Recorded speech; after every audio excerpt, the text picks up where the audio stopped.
Ever green సాంప్రదాయం latest designs క్వాలిటీలో compromise అయ్యే ఛాన్సే లేదు. అంబటి సిల్క్స్ విజయవాడ. ఇంధనం పొదుపు చేయాలంటూ కూడా ప్రధాని మోడీ ఇచ్చిన పిలుపు మేరకు ఇప్పటికే ప్రధాని మోడీ కూడా ఆయన వాహన కాన్వాయ్లో చాలా వరకు సగం వరకు తగ్గించేశారు. ఇప్పుడు ఏపీ ప్రభుత్వం కూడా ఇదే విషయాన్ని ముందుకు తీసుకొస్తుంది. పూర్తిగా కూడా దగ్గరలో ఉంటే కనుక వీలైతే ఎలక్ట్రికల్ వెహికల్ వాడిని లేదా సైకిల్ వాడమని చెప్తుంది. అలాగే ఏపీ సీఎం కూడా ఇప్పటికే ఆయన వాహన శ్రేణిలో సగం వరకు తగ్గించేశారు.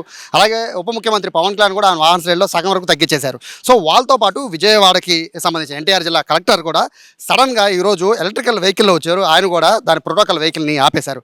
సార్ యాక్చువల్లీ మీరు వచ్చాడు మేము గుర్తుపట్టలేదు, ఎందుకంటే మీ కారు వెనక కలెక్టర్ అని ఉంటుంది ఫ్రంట్, బట్ మీరు ఎలక్ట్రికల్ వెహికల్ వచ్చారు అంటే ప్రధానమంత్రి మోడీ గారు చెప్పిన దాన్ని ఫాలో అవుతున్నట్టు సార్.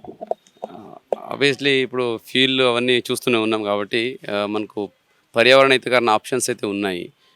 ఈ వెహికల్ వాడడము అలాగే సిఎన్జి వాడడం ఇటువంటిది ఈరోజు మన సీఎం గారు అలాగే డిప్యూటీ సీఎం గారు స్ఫూర్తితో మేము కూడా ఎలక్ట్రానిక్ వెహికల్ ట్రై చేసాము.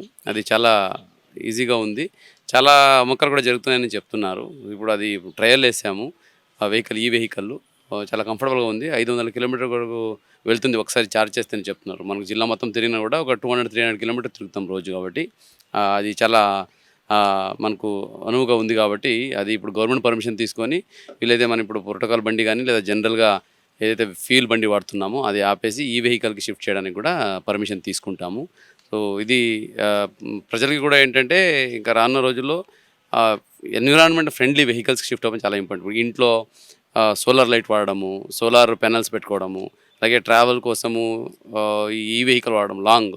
అదే లోకల్ ట్రావెల్ అయితే మనం బైసికల్ అలాగే ఈ బైసికల్ కూడా వచ్చున్నాయి. అటువంటి వాడడం వల్ల ఒకవైపు డబ్బులు అది అవుతాయి, అట్ ది సేమ్ టైం పర్యావరణం కూడా కాపాడిన వాళ్ళు అవుతాం. యాక్చువల్గా మోడీ గారు చెప్పారని ఇది ఫాలో అవుతున్నారా లేదా మీరు జనరల్గా చెప్తున్నారా సార్? ఇది no, of course motivation by the national leaders always ఉంటుంది. అది కూడా ఫాలో చేస్తూ డిస్టిక్ లెవెల్లో కూడా ఒక కొత్త ఒరవడి మనము మొదలు పెడితే అందరికీ కూడా ఉపయోగం ఉంటుంది అనేది. సో స్ఫూర్తితోనే ప్రైమ్ మినిస్టర్ గారు అలాగే సీఎం గారు స్ఫూర్తితోనే స్టార్ట్ చేశారు. ప్రోటోకాల్ వెహికల్ కూడా పక్కన పెట్టేశారు. బేసిక్గా కలెక్టర్ గారు ప్రోటోకాల్ వెహికల్ రావడం ఇవన్నీ కూడా సహజంగా చూస్తూ ఉంటాం. అంటే ప్రోటోకాల్ వెహికల్ ఎందుకు ఆపేశారు సార్? అది కూడా సేమ్ థింగ్. ప్రోటోకాల్ వెహికల్ అంటే ఇది ఒక్కొక్కసారి కలెక్టర్ అంటే అది స్టేటస్ సింబల్ లాగా వాడుతుంటారు ఒక్కొక్కసారి. బట్ ప్రాక్టికల్గా ఆలోచిస్తే అది అవసరం ఉండదు.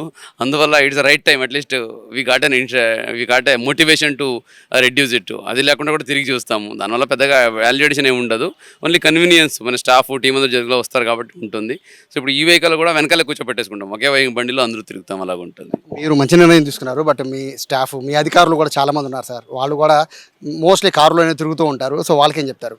నో, ఈ ట్రావెల్ చేయడానికి ఫీల్డ్కి వెళ్ళడానికి వెహికల్ వాడాల్సిందే, కార్లో వెళ్ళాల్సి ఉంటుంది. కొంతమందికి ఎలిజిబిలిటీ కూడా ఉంటుంది తీసుకోవడానికి. ఇప్పుడు మనము పర్సనల్ డిసిషన్ చేయాల్సింది ఏంటంటే మనము డీజిల్ పెట్రోల్ వెహికల్ వాడతామా లేదా ఎలక్ట్రానిక్ వెహికల్ వాడతామా అనేది. సో ఎవరైతే డీజిల్ పెట్రోల్ వెహికల్ వాడుతున్నారో వాళ్ళు ఎలక్ట్రానిక్ వెహికల్ షిఫ్ట్ అవుతే చాలా బాగుంటుంది, డబ్బులు అది అవుతాయి, అట్ ది సేమ్ టైం పర్యావరణం కాపాడిన వాళ్ళు అవుతాము. ఇప్పుడు ఇమ్మీడియట్గా షిఫ్ట్ చేయడానికి అఫ్కోర్స్ అందుబాటులో ఉండాలి, plus they have to go for the loans also. ఇప్పుడు అలా ఉన్న పలంగా డిపార్ట్మెంట్ నుంచి కొనుక్కుంటామంటే డబ్బులు ఉండవు, అది ఈఎంఐ ఆప్షన్స్ కూడా ఉంటాయి. అవన్నీ వెరిఫై చేసి అందుకే ఈరోజు కూడా ట్రయల్ చేసి ఫస్ట్ గవర్నమెంట్కి రిక్వెస్ట్ రాస్తాము. గవర్నమెంట్ నుంచి పర్మిషన్ రాగానే ఆ ఈఎంఐ బేసిస్లోనే ఎలాగో మనము వెహికల్ తీసుకోవడానికి ట్రై చేస్తాము. మిగతా అధికారులు కూడా నా రిక్వెస్ట్ ఒకటే, వెనెవర్ మీరు కొత్త వెహికల్ డిపార్ట్మెంట్ కొనుక్కోవాలనుకున్నా లేదా పర్మిషన్ ఇవ్వాలనుకున్నా కూడా కంపల్సరీ ఈ వెహికల్కే పెట్టుకోండి. పర్మిషన్ కూడా ఇకపైన ఎవరు అడిగినా కూడా ఈ వెహికల్కి ఇస్తాం తప్ప మేము డీజిల్ వెహికల్కి ఇవ్వము.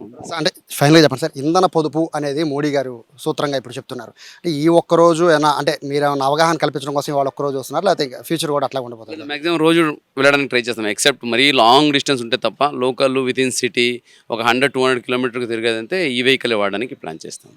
వాళ్ళ నుంచి స్టార్ట్ చేశారు. Thank you sir. సో ఇది కలెక్టర్ గారు వచ్చేటప్పుడు దాదాపుగా అందరూ కూడా ఎవరికి వాళ్ళు కలెక్టర్ గారు కాదేమో అనుకున్నారు ఆ వెహికల్ చూసి. బట్ అది కలెక్టర్ వెహికల్ ఎలక్ట్రికల్ వెహికల్లో రావడం, అది కూడా ప్రోటోకాల్ వెహికల్ లేకపోవడం, ఆయన సడన్గా రావడంతో ఇక్కడ ఉన్న సిబ్బంది కూడా ఒకసారిగా ఆశ్చర్యపోయారు. సో ఏదైతే ప్రధాని మోడీ పిలుపునిచ్చారో ఇంధన పొదుపు చేయండి, వాహన శ్రేణులను తగ్గించండి, వీలైనంత వరకు కూడా ఎలక్ట్రికల్ వెహికల్ వాడండి, లేదా దగ్గరలో ఉంటే సైకిల్ వాడండి, ఇటువంటి సూచనలని ప్రధాని మోడీ చెప్తున్న నేపథ్యంలో ఒక పక్క ఏపీ గవర్నమెంట్ ఫాలో అవుతుంది, మరోపక్క అధికారులు కూడా ఫాలో అవుతున్నారు. ఇప్పుడు ఎన్టీఆర్ జిల్లా కలెక్టర్ లక్ష్మీ షా కూడా సడన్గా ఆయన ఇంటి దగ్గర నుంచి ఆయన ఎలక్ట్రికల్ వెహికల్లో రావడంతో ఇక్కడ నుంచి మొత్తం ఈ ఎన్టీఆర్ జిల్లాలో ఉన్న అధికారులందరూ కూడా ఆల్మోస్ట్ ఇక ఎలక్ట్రికల్ వెహికల్ వాడే విధంగా చర్యలు తీసుకుంటామని కూడా కలెక్టర్ చెప్తున్నారు. కెమెరా పర్సన్ వినయ్తో సాయి, సుమన్ టీవీ, విజయవాడ నుంచి.